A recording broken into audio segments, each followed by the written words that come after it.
वसई विरारमध्ये गेल्या 2 ते 3 दिवसांपासून मुसळधार पाऊस सुरू आहे आणि त्यामुळे शहरामधील सखल भागातील रस्ते सुद्धा पाण्याखाली गेलेत। विरार पश्चिमेकडील युनिटेक कॉम्प्लेक्समध्ये 35 ते 40 इमारती आहेत आणि या इमारतींच्या तळमजल्यावर प्रत्येकाच्या घरामध्ये पाणी शिरलेलं आहे। आतोनात नुकसान झाल्याची माहिती।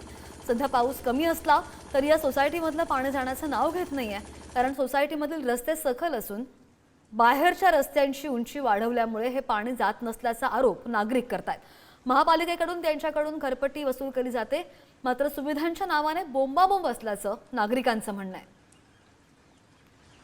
गेल्या 2 ते 3 दिवसांपासून वसई विरारमध्ये मुसळधार पाऊस सुरू आहे, त्यामुळे शहरातील जे रस्ते आहेत ते सखल भागात मोठ्या प्रमाणात पाणी साचलेलं आहे। मी सध्या विरार पश्चिमेकडील युनिटेक सोसायटी परिसरामध्ये आपण पाहू शकता, या ठिकाणी गुडघाभर सोसायटीमध्ये पाणी साचलेलं आहे, त्यामुळे या ठिकाणी राहणाऱ्या नागरिकांना मोठ्या सामना करावा लागत आहे। आम्ही जवळजवळ 25 वर्ष इथे राहतो, परंतु आज 15-20 वर्ष जवळ अशाच कंडिशन। त्याचं कारण हे आहे की महानगरपालिकेचं कोणाचंही बिल्डर डेव्हलपर्स आहेत त्यांच्यावरती अंकुश नाही, कारण प्रत्येकजण आपल्या मर्जीनं उंची वाढवतो।